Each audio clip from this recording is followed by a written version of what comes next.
The survey collected data from 11 different countries around the world, including Australia.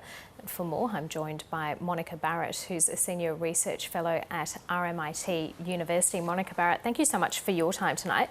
Just talk us through how this data was collected, because it's not representative of the populations of the countries where people responded. Is that right? A lot of younger people responded to the call out to participate in this survey? That's right. So it's a self-selected sample. So in Australia, we had quite a young sample collected. Most were aged 25 or under. So we're looking at a group of young Australians.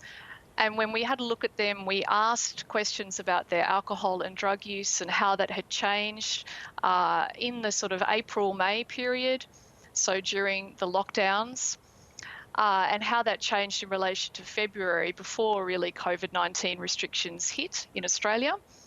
And in terms of their drinking of alcohol, while we've had that story quite a lot around increased drinking, and a lot of people were increased drinking in our sample, we also had people who had decreased drinking.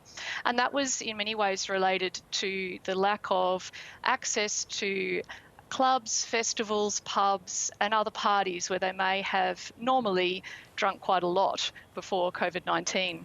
Yeah, so how did Australia compare to other countries that were involved in the survey when it came to drinking levels during lockdown? Well, look, there weren't that many things that really stuck out as differences, because we also, looking at the global survey, we also had people who were increasing their drinking, decreasing their drinking. And across all of the countries, we saw an increased use in cannabis of people that were using cannabis. They said they were more likely to increase their use of it during lockdown. And also people were less likely to use MDMA, cocaine, ketamine, the sorts of drugs that again would be associated with going out to clubs now that those events are closed. So that was the main finding there. So if we stick with drinking for a moment, what were the reasons people gave for drinking more? I think I noted in the results that one of the questions was about whether they drank out of boredom. That's right. And again, we're looking at a young sample here, many of whom would have been going out a lot, would have also been working in industries which were shut down. And for them, they had more time on their hands, they were more bored, and those were the main reasons that they cited for drinking more and for taking more cannabis.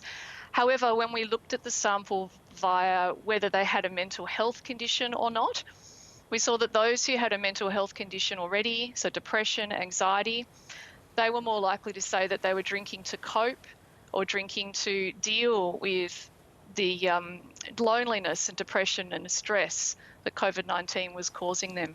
And could the numbers in fact be higher in terms of people drinking more, because people tend to underestimate how much they drink? That's right. This is a self-report. And we also asked people to estimate over time what had changed. So, you know, a better way of doing that would be to have a time 1 and time 2. But we were essentially asking people to think back to February and to see whether things had changed since then. So there are some caveats on the results. Prescription drug addiction is a growing problem in the developed world. Prescription drugs were one of the things that you looked at, in particular benzodiazepines. That's right. Did you find that people were using benzodiazepines more to deal with some of the effects from the pandemic? That's right. So out of the drugs, excluding alcohol, that we looked at, cannabis was the drug people said they were using the most often. But in terms of increased use, benzodiazepines was the second drug. So that was over 30% of the Australian sample of people that already used benzos, either prescribed to them or through some other way of accessing them illicitly. A good third of those people said they were using it more during the COVID lockdowns. And when we asked why, that was again more likely to be to cope with the difficult issues, the mental health concerns that they were having. So I guess this survey does indicate, as we know, that this period is really hard for many people, and some of them are turning to alcohol and drugs to manage that. Yeah, so how concerning is that? And do we have enough services in place to help people if they find that their drinking's getting too much or that they're relying too much on prescription drugs? Well, that's really important that those people can access help. One of the websites I'd recommend in Australia is counsellingonline.org.au. They have a 24/7 chat thing there. They can actually connect you with alcohol and drug counsellors. So it's important to get help if you feel like it's becoming a problem for you.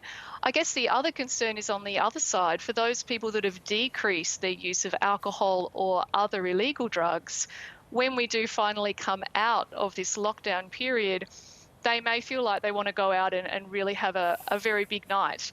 And the concern there is that people may have lost tolerance and they may end up taking too much and not realise that they're about to cause some problems for themselves. So being cautious as we open up our economy and our society into the next coming months is also something to be concerned about as well. Yeah, some good advice there, Dr. Monica Barrett. Thanks so much for your time. Appreciate it. Australia's e-safety commissioner has joined the Prime Minister in calling on social media companies to do more to protect children. A video of a man taking his own life was shared on Facebook and TikTok, sparking warnings from schools that parents should prevent their children from watching the clip. Julie Inman-Grant says greater coordination between platforms is needed. What did you do when you were a teenager and your parents or somebody in authority told you not to do something? Of course, it piqued your interest and it made you more interested in doing it. Actually, the video was live streamed well over a week ago, and it lied dormant and then started going viral. And our first reports were yesterday morning.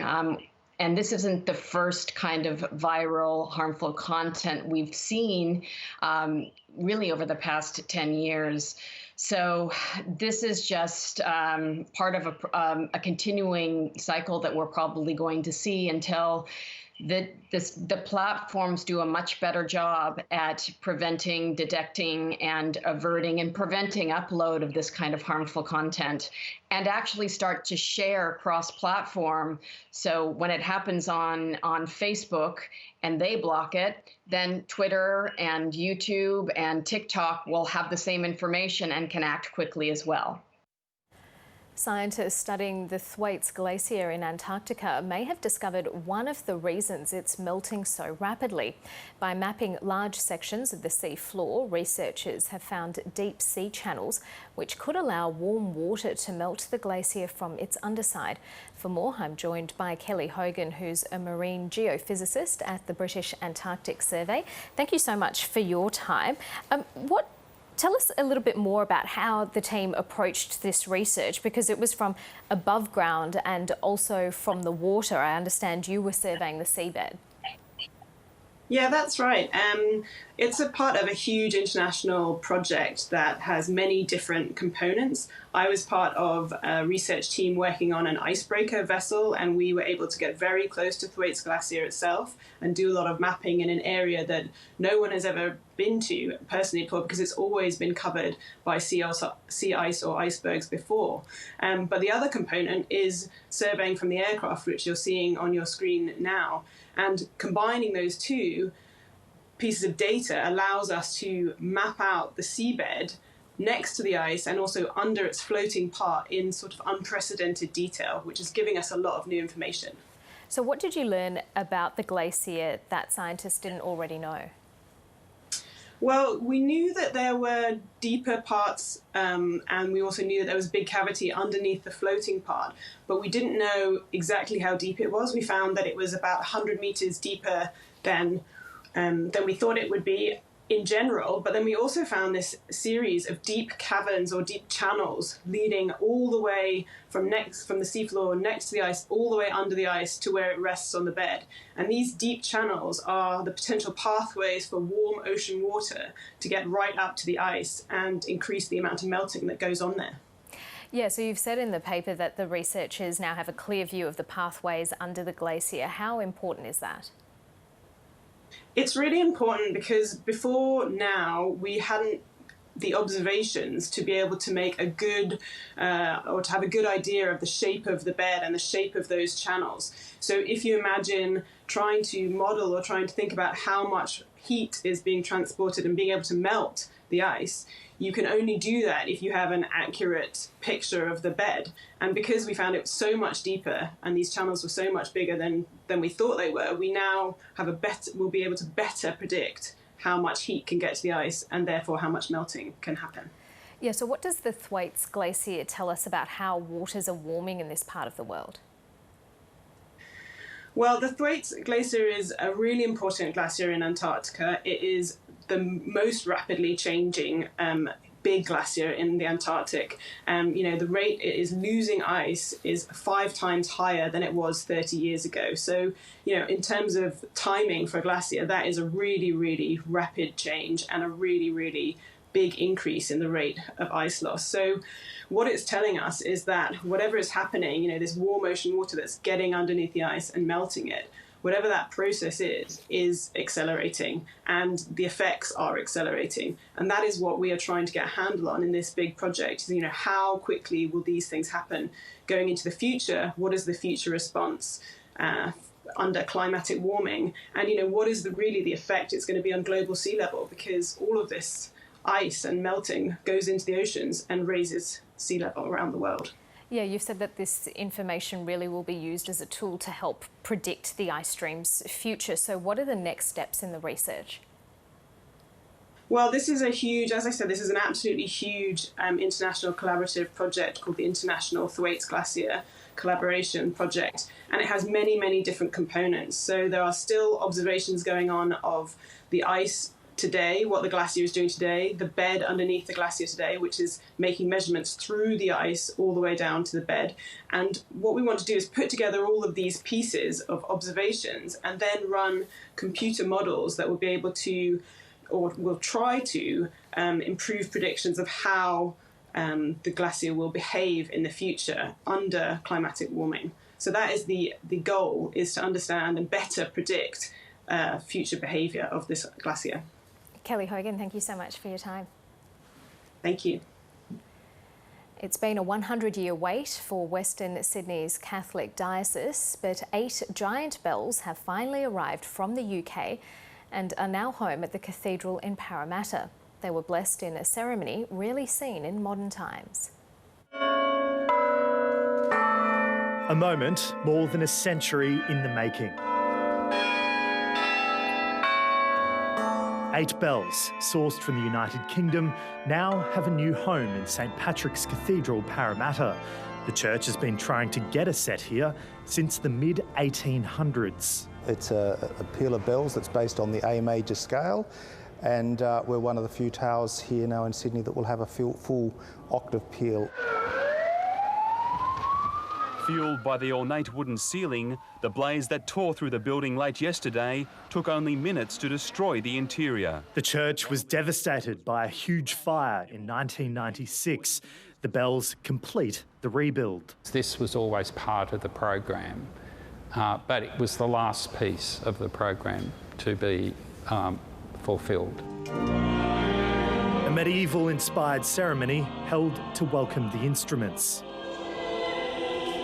Sprinkled with holy water, and of the Son, blessed, and of the Holy Spirit, filled with incense, to be rung for special events. There might even be an excuse if we get a workable vaccine for COVID-19, that might be an occasion to ring the bells. This room at the top of St Patrick's Cathedral's tower is where the bells will eventually be, all 8 of them mounted in this room. The effort to get them in here will start next month.